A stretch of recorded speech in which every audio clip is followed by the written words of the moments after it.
So in our last video we spoke about Ventersdorp, and today we want to tell you all about Groot Marico. Yeah, so as we said last time, our trip started with a bit of a hiccup.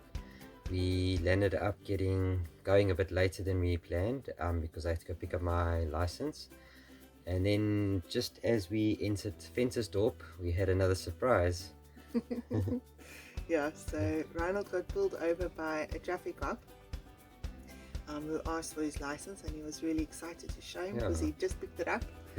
Yeah. And then he said, no, there's a problem. And I said, what's the problem? And he said, I didn't have the PDRP, the Public driving permit. Yeah. So I said, I didn't know that we needed one. Yeah, and I said we're not transporting goods or people, so it didn't seem like it was a problem for me, but he said no, we had to have it. So he issued us a fine an hour later, and we tried to go off again. So we tried to go off again, but the batteries wouldn't start. It actually gave us problems in Ventersdorp already, where Ronald had to jump start it with the solar panels. Yeah, I found out later that there was a problem with the wire. It wasn't connected properly for the charger, the alternator. Yeah, so this time we were next to the road and we couldn't set up our solar panels, so we jump started the bus with the car. Yeah, but we were off, and we thought we were off to a good start then. And then we got a little bit further and the bus was going slower again, and eventually we had to pull over again, and this time I had to do the same as last time with the fuel line going out the side and through the bus, so that we've got diesel going through, because there was an airlock again. Yeah. It was quite bad because the children had just fallen asleep. Well, the twins fell asleep. Kate and Caden was watching a movie, and because we stopped, they woke up. So it was quite a difficult drive to drive the rest of the road there. Basically dark when we got there, and I had to try and get the bus into a little gate, and the gate was very narrow, and I tried the first time, and it actually caught on the side of the bus, got a bit of a scratch mark. And then I reversed, and because it was dark I couldn't see how far I could go, and I hit a rock behind me. And we tried again and managed to get it in, but then we still had to cross a bridge and go into the other side of the farm, and it was just too hard to do it in the night time, so we just parked it in the driveway and we just sat down and had dinner. Yeah, luckily Stephen had made us vetkoek and mince. It was delicious, especially after such a long day on the road. Yeah, it was a very long day. So maybe a bit more about the reason why we chose Groot Marico. When we were in Ventersdorp, I tried to teach English online, but our internet connection wasn't good enough, even though we tried 3 different companies for internet. And so we realized quickly that we wouldn't be able to afford the next campsite. And we looked online, we found something called Workaway, where you can go and stay somewhere and work in exchange for food and accommodation. So we had a different arrangement with Stephen. He said that we could stay on the farm and just look after it, so that worked out very well for us. Yeah, because the people that were actually staying on the farm, they were due to leave within a week. Yes. So the timing worked out quite well for him as well. So culture shock for us, because we had just come from this beautifully manicured lawns, beautiful campsite, and now we're going to a farm. And we get to a farm that hasn't had people working there for a while, and it's so different. It's everything. And there's obviously no electricity. The water comes from a tank, so the pressure's not good enough for our geyser. It's a permaculture farm, so everything is off grid. Even the house there only has a composting toilet, which actually worked out well for us because they use a composting system, so it's easy just to tip out our toilet stuff. That was the easiest part of the trip. Yeah, so the next morning we woke up and had a look at the bus. There was just dust everywhere, because I had run the pipe through inside the bus for the diesel. The floorboards had been lifted up, and so going on the dirt road there was just dust everywhere. And there was stuff packed everywhere as well. There was just things all over the show. Then we had to figure out how to get the bus across the bridge, which was a bit of maneuvering. And then, when you say bridge, it's not really a bridge, it's like a little hill over a swale. Yeah. So the bus could literally just fit over it. Yeah, we managed to fit over it. And then we also had to then sort out electricity with the panels. It was giving us full power, We had damaged our batteries. I don't know, the batteries were giving us problems from Ventersdorp already, and so we didn't have electricity throughout the day. And then the other problem we had was the geyser wasn't getting enough pressure, water pressure, so it wasn't igniting and wasn't giving us hot water at all. So we had to put jerry cans out. And yeah, that was how we got hot water every day. Yeah. The other thing was the washing machine wouldn't work, so we Yeah. started washing in the bath. Yeah, that worked pretty well. It's just a lot more effort. It takes a lot longer, especially with 4 children Yeah. playing in red mud every day, all day. We stayed on a permaculture farm, and basically what it does is they plant plants next to each other that will help each other. Yeah, benefit each other. Yes, benefit each other. So, for example, if one plant can offer the other one shade and the other one puts nitrogen back into the ground, they would plant those two next to each other. That's just a very basic example. And then they've also got fruit forests and food forests, and yeah, it's just they've got swales running right through it. So the whole farm is covered in basically tiny little rivers, and it's so pretty. But the reason for that is so that they can save water. Yeah, so you don't just have the water flowing one way through your farm, you make it run up and down and have as much benefit as possible from that water. So yeah, we learned a lot just from the farm and the setup, and yeah, from Stephen explaining so much to us, and still it's not sticking in my head very well. Still lots more to learn. It was also a lot of fun because the kids and I, we had a lot of mulberries, we could eat a lot of fruits there. Everything was growing well. Yeah, some of the fun things that we had in Groot Marico is when we got there, Stephen said to the children they must just be careful and listen out for, well, be careful of the crocodiles, you're not allowed to swim in the river, and then listen out for the lions. And we both looked at him like, what?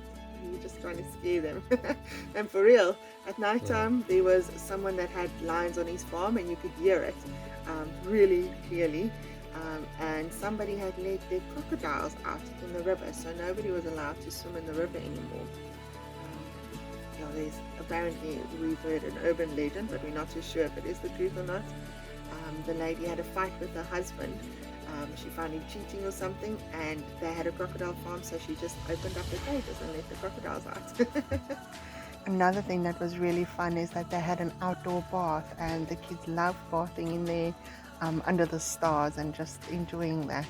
So one of the funny things that happened with me and the kids is we all went to go pick mulberries the one afternoon, and I went to the small tree with them and we were picking low mulberries, and soon there wasn't really that many nice juicy ones left, so I moved on to the next tree, and the dogs was following us and the dog was barking there. Didn't think anything of it, and the kids eventually came following me, and after, I don't know, 10 minutes or so, we decided to start looking back. The dog was still barking at the tree, and when I walked past the tree that the kids were standing at, there was a sound of water, like sssss. Couldn't figure it out, and then I looked a little bit closer and there was a snake there. The dog was busy barking at the snake. Thank goodness we didn't get in there. Yeah, so we found the snake guy. And he came to fetch it. But there were really a lot of snakes. We saw a lysam, we saw a pofadder, we saw lots of little egg eaters. It was when we were moving bottles, because the person that was there before us was building something out of glass bottles, because they also use materials, they recycle it in their building. So yeah, we moved a lot of the bottles and we found so many scorpions, and Reinhold eventually just ignored my screaming every time, because every time I found it I would just scream hysterically. Yeah, so that was also interesting. the black mamba that fell out of the tree. Yes, massive black mamba fell out of the tree, and Caden in his shock just stood still. We all screamed, run! But yeah, he just stood still. It was quite funny to see him. One of the things I saw there that I'd never seen before was fireflies. Yeah, that's beautiful. Yes. And a double rainbow. Yeah, I got to see a double rainbow. Another thing that was quite interesting for us is every night we had to do a check-in with, or every morning as well, a check-in with the group. So they would call this person, that person. They go down the street. And then because we're not used to it, we would forget about it. And they would They'll go, Maggie and Colin come in, and then they'll say, good morning, everything's fine here, thank you, have a good day. And then Ronald and Sonia, and we forgot about it. And then the next day when we say we're there, they don't call us. Yeah, it was quite funny. But we eventually Yeah. got into the rhythm, and it was quite nice to feel like we're part of the community then.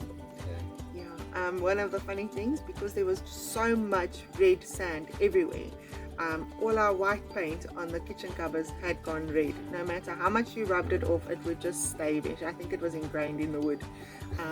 And at that time, Katie and I were doing a section on water, and we spoke about grey water and what would happen. But you had to ask leading questions. So I asked her, so what colour is your bath water when you're done? And she told me it's red. Yeah, so that one failed a bit. Stephen had built the most beautiful pizza oven on Happy Toes, the farm, and yeah, eventually, I can't remember if he had fixed it or just cleaned it out, but we had so many beautiful pizza nights there. It was just lovely, under the stars in the silence with the lion in the background. And yeah, he also used a massive wine bottle as a rolling pin to I had an idea with Stephen. I said to him, maybe we could do a kind of camp over, or because we weren't too far from Joburg, and we thought that maybe some of our family and maybe even some of the people that follow us on Facebook would want to come and camp with us. So he had a better idea, and he said, why don't we rather organize a learning man?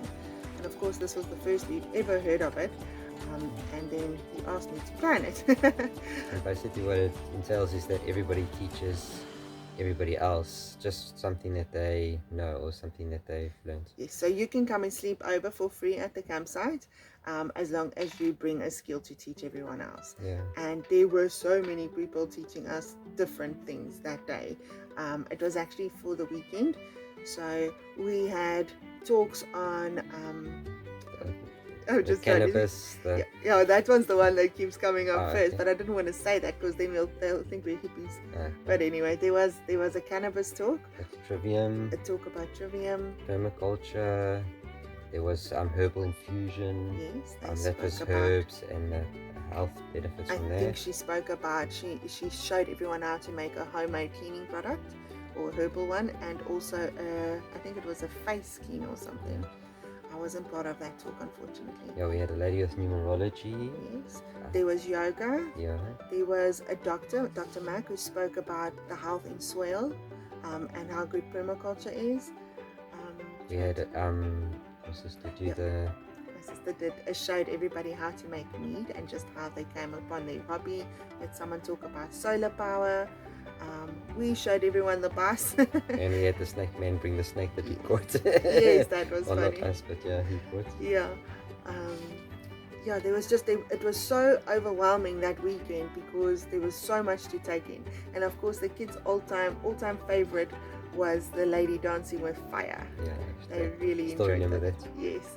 So it was just so overwhelming to take in all that information because I mean it's stuff that we didn't grow up with. It's things that, you know, for us as very protected Joburgers, it was something so new for us. So we really enjoyed that. And then we did bus tours as well, showed everybody the bus and how we lived off grid and composting toilets.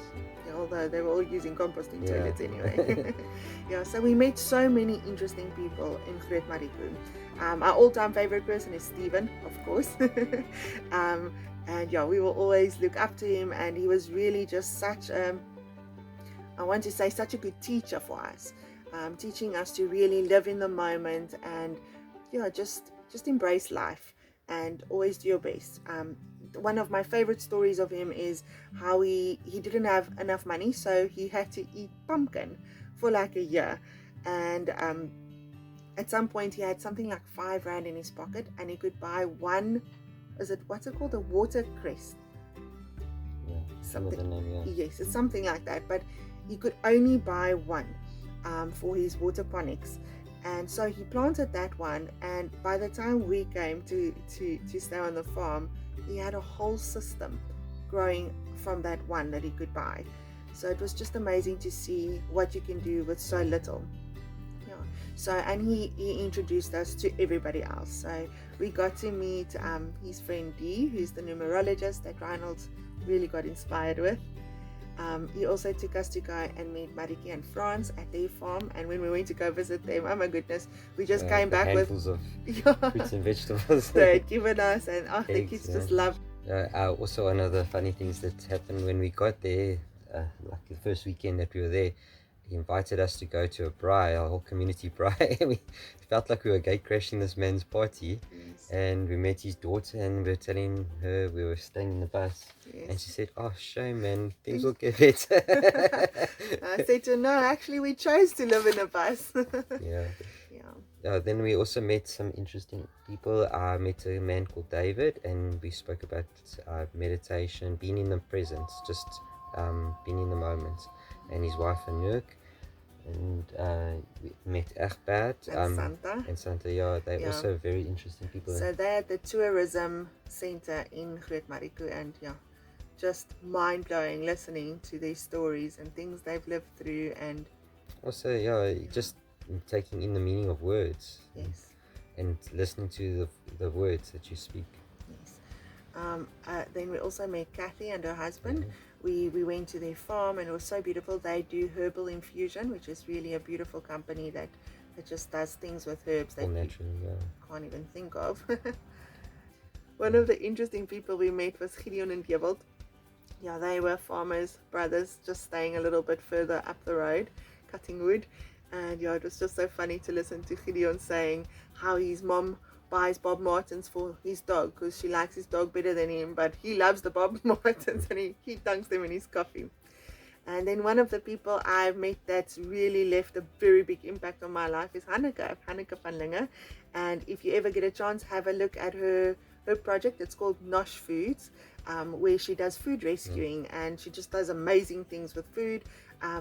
It's just food that companies throw out, and then she goes and feeds people that needs it. And she's also opened up a chef school. She did something with a chef school where they use that food to make the most amazing food that people pay thousands of rands for. So really interesting project. But the thing that she taught me was tie-dye. And yeah, it's obviously something that I really love and I do almost every day now. One of the first things that I had to look at on the bus was the problem with the diesel coming in with the airlocks.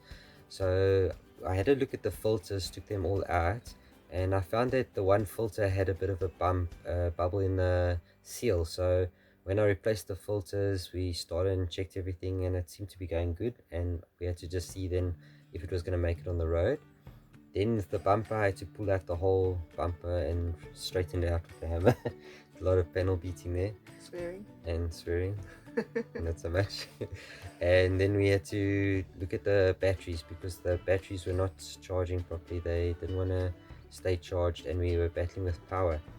And there was nothing I could do. Tried changing the battery acid and still no help there. So we were lucky in a case because my dad actually came with new batteries, and he donated us some batteries, and that helped a lot, and we've still been using them today. So when we left Groot Marico, we were very sad because we did feel like we were part of the community. We were also looking forward to our next stop because we were at a campsite again, and just being able to plug into electricity and have a swimming pool because Groot Marico was just so hot and we couldn't go swim in the river obviously because of the crocodiles. So yeah, we were very excited, but it started raining The night before we were supposed to leave. Yes, so we actually postponed our date of checking in, and then yeah, it just kept on raining, and then eventually we just decided no, we are going to leave no matter what. So Ronald said to me, if it does rain and the bus, we try to get out of the mud and the wheels start spinning, we won't go.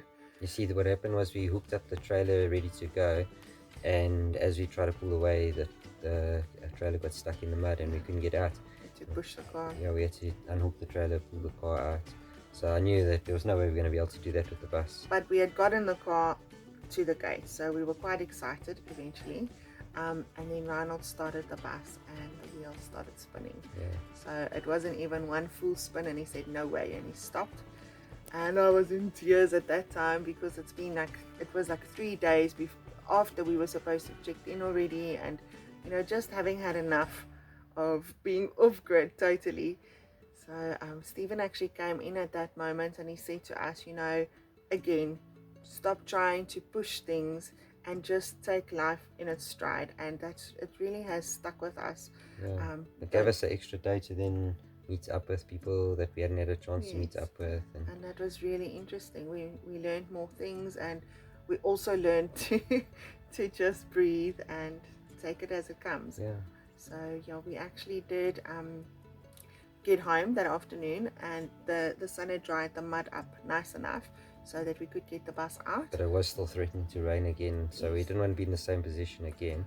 So we just then decided to try and pull the bus out. Yeah. So Reinhold got the bus onto the dirt road where on which the farm is, and yeah, we actually slept on the road that night. We locked up everything and we radio called everyone and just said, look, we are sleeping on the road, please just listen out for anything strange and don't drive into it. Yeah, please don't drive into us.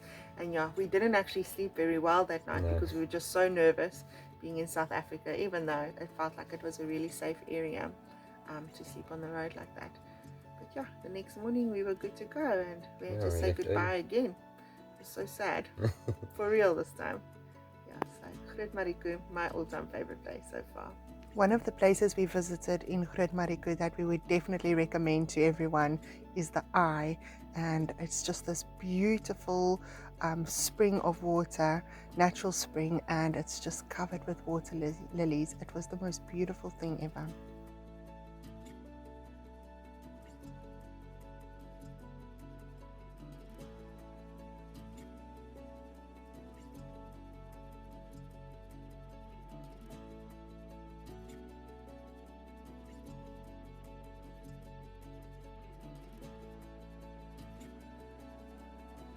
Wat sê die chicken? Bak, bak, bak, bak. Is julle cowboys? Cowgirls. Kyk hulle boots.